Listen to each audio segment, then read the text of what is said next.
Hey you guys. All right, so I got a little creeped out. All right, I was into Capricorn's reading, and as I was finishing up, it was coming through with a powerful message. I felt like I was, deep into intuition and speaking. All right, and as I end the reading, I hear a crow outside cawing multiple times. So I look it up, all right, and what the spiritual meaning is, all right, for the crow. And it's basically saying the energy of deep intuition. All right, so the messages that have been coming through for me lately have been very significant. We are currently at this time with the moon in Gemini. All right, I'm doing this reading at the hour of the sun. I'm just giving a good shuffle here. I just felt that spirit comes through in so many different ways, right? The crows can be seen as a sign of bad omen, can speak about, needing to watch your back, right? Energies around you. It's basically a notification of danger coming, things like that. But I feel in the timing that I heard the sound was basically, spirit saying, hey, you're really tuned into your intuition at this time. So I don't want to stop my readings. I want to continue on. Obviously, I'll start feeling tired after a few, but I want to get as many messages out as possible. So that was a good shuffle. Let me just roll the astro dice, see what we're reading for here, or who we're reading for.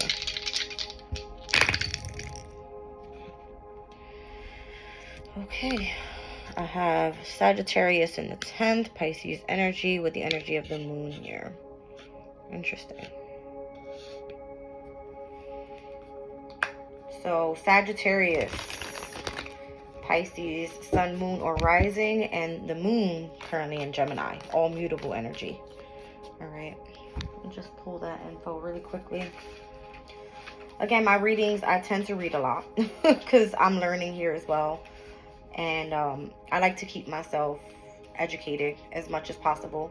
All right, being that I do read for a lot of different signs, I don't always remember what the energy is like. So, mutable energy speaks about versatility, flexibility, adaptability. All right, the current signs here are Gemini, adapts through information. Virgo's energy adapts through details. Sagittarius's energy adapts through optimism. And Pisces energy adapts through imagination. So, like chameleons, mutable signs shift to suit their environment. These flexible signs can adapt to understand multiple perspectives, valuing communication, Gemini's energy. They breathe life into ideas worth sharing, transitioning from the end of a season to a beginning. Mutable signs need choice, variety, and time to process information. All right, so as we go through, all right, all 12 signs within a month, all right, when it comes through the moon, we just came out of the energy of a fixed energy, right? We're now into mutable energy with the moon, all right? But we are currently still with the sun in Scorpio, a fixed sign, all right? So if we think about the ruling planet to Gemini, it's Mercury, all right? And being in the energy of the sun in Scorpio, it's giving Mercury in Scorpio, all right? I can read that card out and what that information is like. I've been pulling Mercury and Scorpio's energy for my past couple readings here. All right, let me just look it up really quickly. Mercury and Scorpio. It says the Mercury and Scorpio card describes a deep, penetrating thinker, someone both intuitive and profound, whose sharp insights into others' motivation direct the thoughts. Such personalities are widely persuasive in argument. Typically, Mercury Scorpios are said to be secretive and do not waste time talking unless they have something worthwhile to say. They command a great deal of respect and are endowed with a magnetic personality that claims many followers. The ability to go to an extreme opposite position in order to understand the whole possibility of an issue makes such people good investigators and researchers. It also makes them capable of drastic changes of philosophy or beliefs, which can leave others up in the air with the last swing of opinion. For Mercury Scorpios, the supreme challenge is to solve something seemingly impossible. It says the challenge of the impossible is so necessary that they often even generate mishaps in order to retrieve or overcome a situation. People with this combination display great interest in science and or the occult, understanding life's secrets, whether purely physical or more mystical. It's important to them. There is also a love of intrigue that makes for good detective story writers, journalists, and crime investigators. All right. So I'm investigating the energy right now that's going on with the astrology. All right. So if that seems to be the energy of me having the interest in the occult, I'm okay with that. All right. So again, Pisces energy, very imaginative, very intuitive, very dreamy, right? Just has a lot to do with the energy of creativity and how can we really bring that here into, all right, the energy of our conscious is by tuning into the energy of the subconscious, right? So illusion versus reality, but there's a story to tell, all right? And there's a reason behind astrology and the energy in the stars. So let's get into it. This is my astro alignment deck here. I have Taurus, all right? Grounded, stable energy. Full moon just happened in Taurus, all right? So for Pisces, that is going to be the 3rd house of communication. Am I right? Let's look it up. Pisces. Yes, in your 3rd house of communication. All right. Again, 3rd house ruled by Gemini's energy. So, super moon. All right. Some sort of hyper awareness, and it has to do because of the full moon in Taurus. All right. Let's go a little bit more. Mars's energy in Scorpio. All right. So, with Taurus, for you Pisces being in the 3rd house, all right, it's giving the energy of where Mars is in that transit opposing, because Mars is currently in Scorpio. All right, and that has to be in your 9th house, is it? Yes, in your 9th house. All right, so we currently have the sun in Scorpio, Mars is in Scorpio, the planet, the asteroid of Sirius is in Scorpio, and that is the asteroid of parenting, nurturing, and agriculture. Sirius is technically the ruling asteroid of Taurus. All right, so being in the energy of communication, right, in your house of Taurus. Let's see. And then we have 10th house with career, public life, and reputation. Down at the bottom of the deck, I have square. All right. So it's going to be with the energies that we're squaring with that full moon that happened was the 3rd house, the 6th house, the 9th house, and the 12th house. Okay. And that's the reason I'm getting the mutable energy. All right. It is Gemini, Virgo, Sagittarius, and Pisces. All right. So you, we had Sag come out. The 10th house came out. All right. So Sag opposing the energy of Gemini. And then we have Virgo opposing the energy of Pisces. All right. So the square, there's tension. All right. Competition in the energies. All right. Or were competitions in the energies. All right. Because this is already past. We're now in Gemini's energy. And Gemini for you is going to be the energy of the 4th house. So now you're tuned into the energy of comfort. All right. The divine feminine's energy. And what's happening is it's opposing the energy of the 10th house, which is going to be Sagittarius' energy. All right. Sagittarius in the 10th house. That's giving Saturn in Sag. Let's look it up. All right. 10th house is ruled by Saturn. And Sagittarius sits in the 10th house. So Sagittarius, Saturn in the 10th house. All right, it speaks of riches. It says Saturn is in its happiest position in the sign of Capricorn. All right, rolls over the 10th house. It says people with this placing feel a great need to make their mark on life. For that reason, they direct extreme self-discipline and tenacity towards personal achievement. They have more patience than most, and this is just as well as by far their greatest successes occur as they get older. Saturn Capricorn people are good organizers and take their responsibilities seriously. They can accept other people's authority, knowing that this is just a step onto the path to becoming an authority themselves. It is also advisable for Saturn Capricornians to be aware of going over the top and forgetting their sense of fun. They may need to heed the old saying about all work and no play. Life begins at 40 for people with Saturn in Capricorn, and most people with this aspect grow easier and more relaxed as they prosper and flourish with each progressive success. The negative of all of this is not nice, and in extreme cases, the Saturn Capricornian becomes the power-hungry miser, treading on other people's backs to get to the top. All right, so I don't feel that this is what it's saying here, all right, because technically Sag falls in your 10th house, which it's Jupiter in your 10th house, all right? So I'm just kind of giving a description of the energy overall, all right? So Jupiter in the 10th speaks about control. It says people with Jupiter in Capricorn feel an ever-demanding ambition to improve life and status by taking on possibilities of responsibility or positions of responsibility. They find fruitful and satisfying areas of life in which they are able to exercise care and judgment in decision-making. Achievement is important for Jupiter Capricornians, their well-being, and they aspire to positions of authority. Their achievements lead people with this planet sign combination to take on a prominent position in the community. They have the potential to become a pillar of society, and a strong ethical or religious sense will be important to them and to other people's image of them. This card reveals excellent prospects for public office and positions of power, however modest. There is always present a danger that ambition can interfere with home and family life, and this may become an area of conflict. The negative side of this card can be a stubborn sticking to the letter of the law in situations that demand a more flexible approach. All right. It says here, this has a lot to do with a prominent figure in the religious community.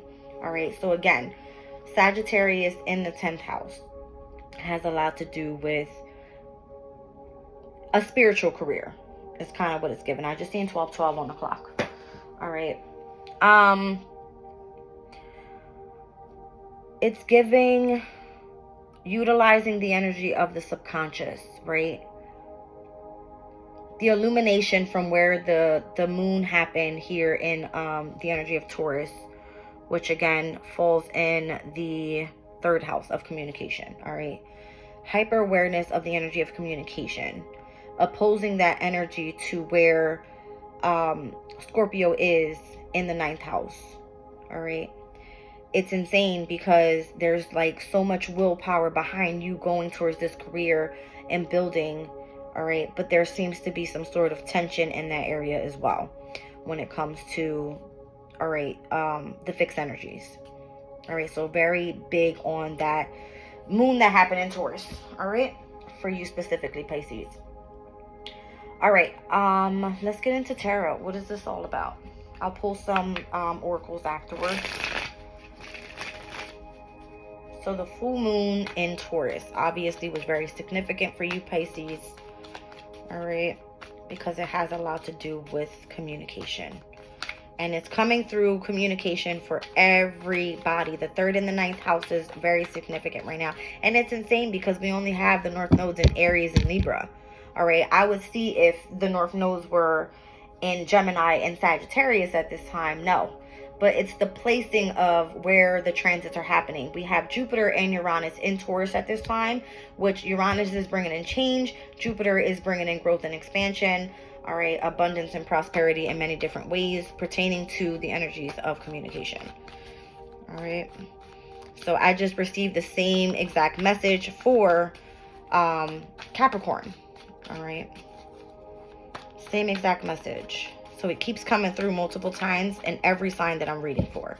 The 3rd and the 9th houses, the 10th house being very significant. All right, the changing of careers. All right, needing to work from home. All right, and it's giving the focus on self and the relationships around you, the groups of people that you collaborate with. It's the same message over and over and over again, but it's giving it in different ways. All right, utilizing the energy of the transits. So what is this all about? There we go. Queen of Swords. It speaks about being focused in on really gaining knowledge at this time. All right, really focused in on It's giving career rather than relationship at this time. All right. Let's see here. What is the challenge?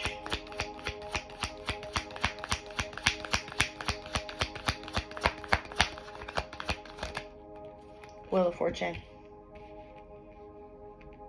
All right. Wheel of Fortune. So, Sagittarius' energy. All right.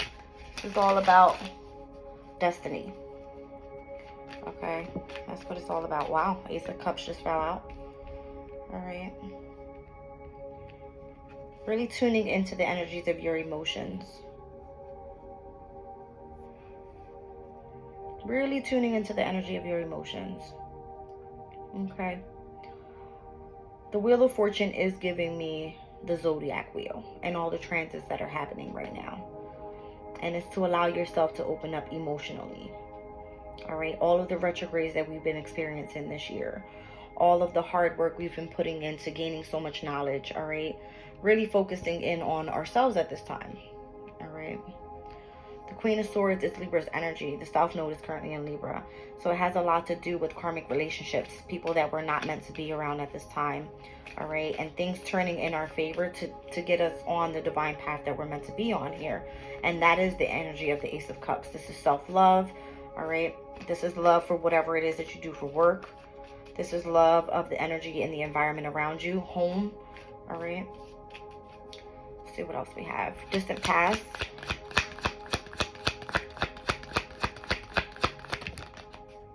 Chariot. All right. Successfully moving forward with something here. And it's giving Cancer's energy, the 5th house for you, Pisces. All right. So it's giving successfully moving forward with a creative project, something in which you're able to self-express, whatever brings you joy, happiness, contentment in your life. All right. And recently, you've been making lots of progress here. Okay. Lots of progress. So in the near future, I'm seeing career being very significant with you. Here, Mars in the 10th.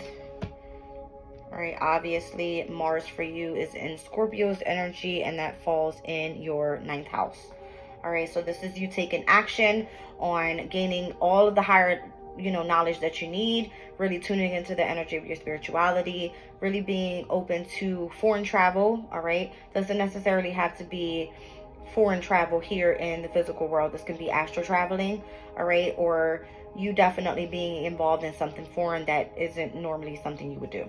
All right. So I'm seeing 2 of Wands. This is all about you're really planning for the future. Okay. Planning for the future. And again, your 10th house is Sagittarius, right? Growth and expansion in your career. All right. Utilizing the energy of your belief systems. Okay. Utilizing the energy of creativity, your inspirations, and things like that to move forward in life. All right, so in the near future, I see 5 of Pentacles. All right, and this is because everybody is experiencing some sort of changes when it comes to finances, and it has a lot to do with, let's see here, the North Node in Aries for you. All right, so Aries is your 2nd house.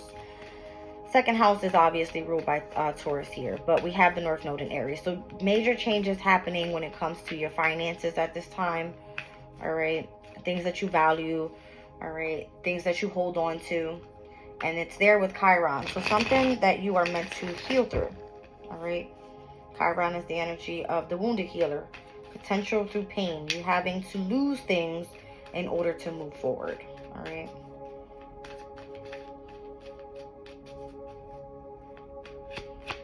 The environment around you. 6 of Cups. All right. Really tuning into something that is from your past is giving. All right. You having happy memories about your past.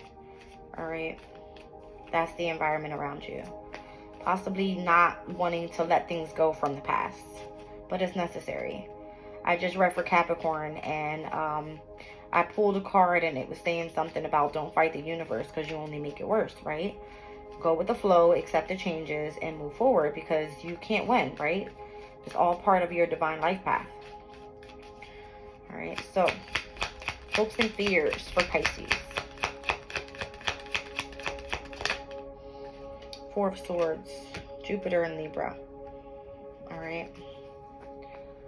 So Pisces, Libra for you falls in your 8th house. All right. It has a lot to do with you having an interest in the occult right now. All right. Expanding when it comes to you knowing the secrets of the universe. It's helping you out here. All right.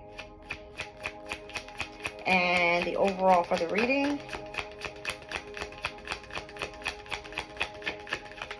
Thank you.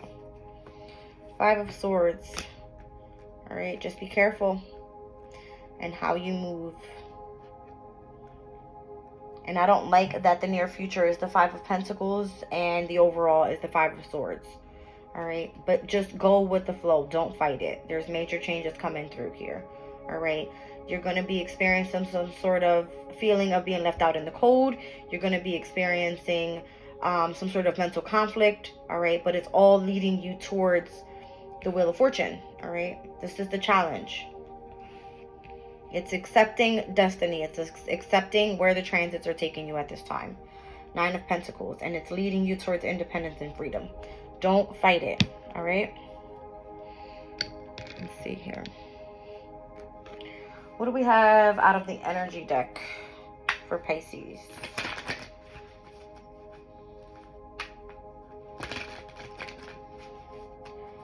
What do we have for Pisces here?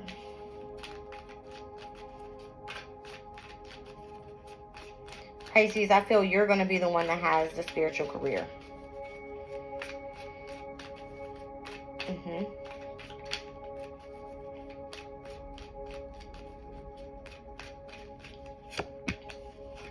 Door to Romance, number 33.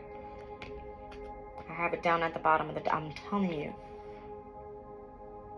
All right, this is the 7th chakra, crown chakra, Archangel Uriel, and it speaks about spirit connections, intuition, and inspirations. It's all about open and free-flowing channels of information and inspiration from beings in the spirit world. All right, this is the receiver of light. The 1,000-petaled lotus, it speaks about linking with the universe, the infinite, and the higher self. Light and energy that are received and then dispersed for total well-being. All right. I'm telling you, spirituality for you is going to be very significant. And it's going to be for all of us. All right. It's all about all of us getting on the same path here. So 7th chakra, Archangel Uriel. Your crown chakra could be illuminated at this time. Receiving synchronistic signs, messages. All right. Having some sort of telepathic connection towards whoever it is that you're connecting to here in the astral realms. All right. Cornucopia. All right. So number 11 and number 33 could be very significant. Both master numbers.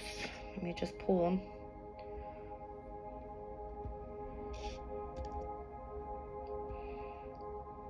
The master number 11 is an important soul number as it represents your unique spiritual journey.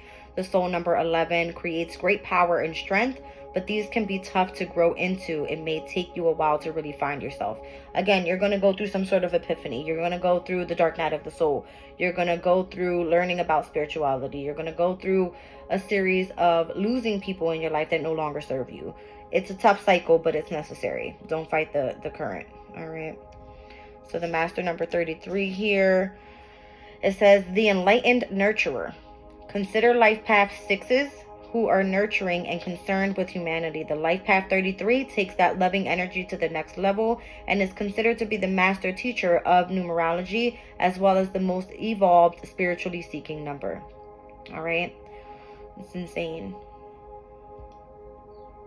It says it resonates with the energies of compassion, blessings, inspiration, honesty, discipline, bravery, and courage.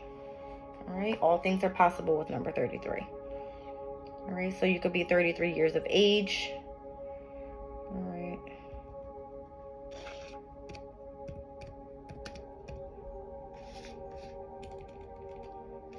Let's just get these cards out the way for a second. I want to look something up. So around the age 33 to 34, I feel, is when you step into the energy of maturity. All right. So this is, again, tuning back into the energy of the divine, right? You tuning into your spiritual self, your higher self. All right. No, go back.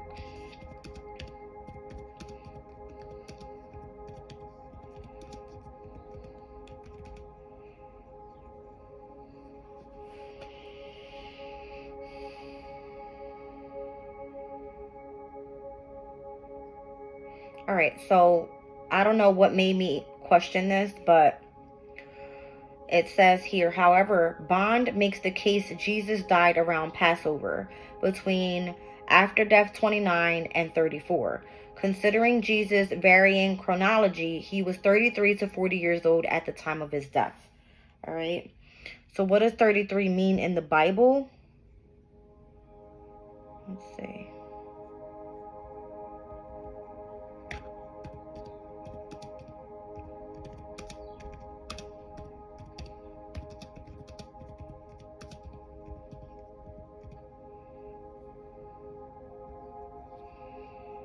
The Trinity. The number 33 is also linked to the concept of the Holy Trinity in Christianity. The Trinity represents the threefold nature of God, the Father, the Son, and the Holy Spirit. The sum of these three divine entities is 33, symbolizing unity, completeness, and divine imperfection. So unity, completeness, and divine perfection. All right.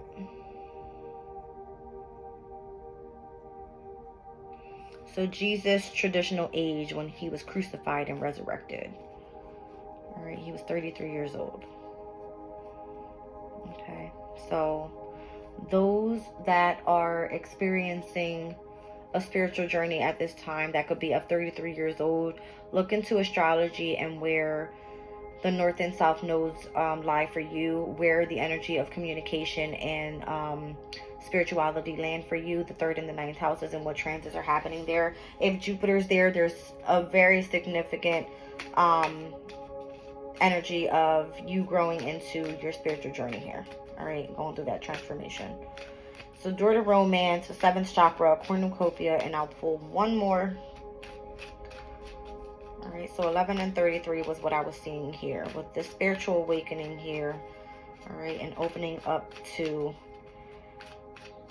the energy of the divine with number 33. The mind, your body, and spirit. All right, so broken heart, yeah. All right, broken heart. I mean, again, you're going to experience some sort of loss in your life. And I don't want to call upon the energy of death, all right? But we are with Pluto in Capricorn, okay? Saturn's energy. And Saturn rules over the energy of the Devil card, all right? Negative attachments has a lot to do with obsessive things in your life, right? Speaks about drug and alcohol abuse, things like that. So just be careful with this energy. All right, we're going to be experiencing from here on till, oh my gosh, when is it? I think it's 2025, where Neptune will be moving into Aries. Neptune is in its current energy of Pisces, which is all about the illusions and versus the reality, right? The energy of the imagination. And if you are drinking and doing drugs and on alcohol and things like that, like, it's not good for you. All right, so just stop it if you have the chance to now. All right, because a lot of people are like overdosing. I don't want to speak about this, but it's kind of what it's giving, right? So Neptune in Aries.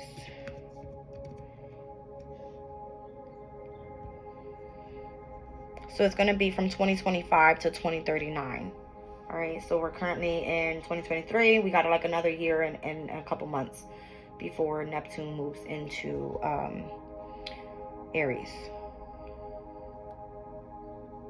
It says Aries is a fire sign associated with passion, impulsivity, and determination. So this will be a very different manifestation of Neptune's energy. Fun fact, Neptune hasn't occupied Aries since the mid-1800s.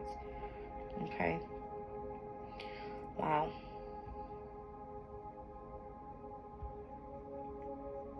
So there's going to be,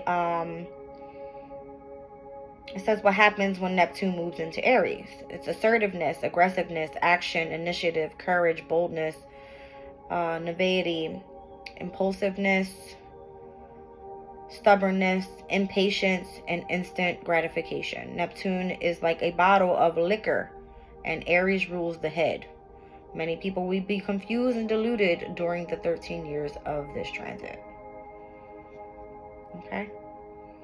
So, stop doing drugs. Stop drinking alcohol. Really focus in on your spirituality at this time. Become grounded as much as possible. All right? Because what the near future looks like is mental conflict.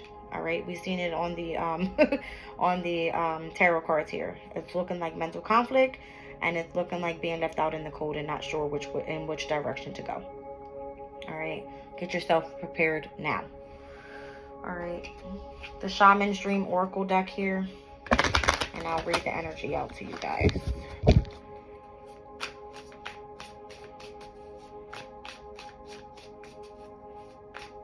And again, everybody's on their own journey, so everybody will not experience this all at the same time. All right. Lost compass, getting back to integrity with number 35. All right. Finding the way home and trusting your intuition is what this card is all about. It says, when the lost compass appears, it is a sign that you need to find your way back home, back to your source and center, relying on your intuition to arrive there. Be wary of the signs telling you to turn here or there, or to avoid this or that person or situation, because the outward indicators are not reliable right now. Be careful not to believe all the advice you are receiving. Rely instead on your innate sense of direction and guidance, and use your homing instinct to lead you true. The lost compass has come to show you that you need to find new counselors. You are not getting the mentoring you need for your success. Who is that person you are looking up to as a model for what it means to be a man or a woman? Trash that ideal. Tear up the picture you carry in your mind. You are meant to be you, not the best copy of your dearest friend. Make this your mantra: love me or leave me. The lost compass is a blessing in disguise, because you sometimes have to lose your bearings and find yourself afresh to discover a new course. True north never changes, so reset your way to your heart compass and trust your deepest feelings even when others do not support them. Remember that you are not lost, you simply do not know where you are going right now. Lost is a state of mind. Not knowing where you are going is an opportunity to find a way to a new path. All right, so me relying on the transits and what I see happening in astrology, all right, this compass, at this time you're lost. You need to get into your north node, all right? And specifically, Pisces, that's going to be in, I'm getting your second house, okay? Pertaining to opening yourself up to love, focusing in on your money, what you truly value, and your possessions, all right? And you have Chiron there, which is the asteroid of the wounded healer, allowing you to go through this so that you are able to heal. All right. So when the north node moves into Pisces, it's going to go into your first house. All right. And that's where you're really going to expand. All right. So let's get a unshakable inner peace oracle here. All right.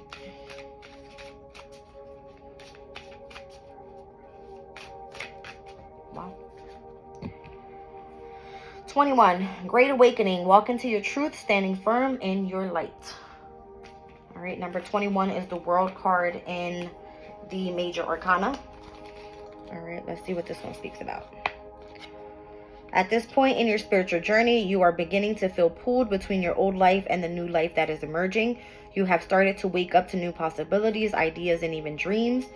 The real you has arrived and is emerging into all that you came to be. Let yourself grow by committing to standing in your truth. This means you honor your own path and stand proud in your own light. Everything you have been through is part of your growth and great awakening. You've been preparing for this. The path to wholeness, well-being, and enlightenment can feel lonely if you are growing faster than those around you. This is a reminder that you are never alone and great love surrounds you at all times. Keep pursuing your passion and living from your heart. The earth needs your light. Knowledge is your ultimate power, and knowing your true self will set you free. State your desires, dreams, and intentions aloud to the universe. Then write it all down in a journal and give yourself time to reflect. Afterward, be still and see what messages come to you. Trust that inspiration that comes and realize that this is all part of your awakening. Walk in your truth, stand proud in your severity. Keep on this path and trust the light within. By saying yes to your life and your dreams, you push the entire planet into greater harmony. And the best part is you don't have to do anything but continue to be yourself and honor yourself. Observe the women on this card. You can root yourself in the inner knowing and connect to the earth's healing love. Walk barefoot on the grass or the sand and ground yourself to the energy of the Mother Earth. This divine connection can free you from the confines of the systems and give you innate permission to be you and who you are meant to be. Sometimes, or somebody who lives in their love and light, you are a beacon of beauty and love. You are able to shine on. So how can you trust yourself more? All right. So this shows a female here tuned into the energy of Mother Nature. All right. It's giving astrology here. It's giving the energy of Mother Nature. It's giving love. All right. I'm seeing the moon cycles here, which is the energy of the divine feminine. I'm seeing rose quartz crystals, which speaks about like love and the relationships around you. All right. Self-love overall. All right. This is an amazing card. I love these pictures on these cards. All right. All right, Pisces, that's what I have for you. I'm going to leave the reading there. Oh, yeah, gotta go. Love you guys. Bye.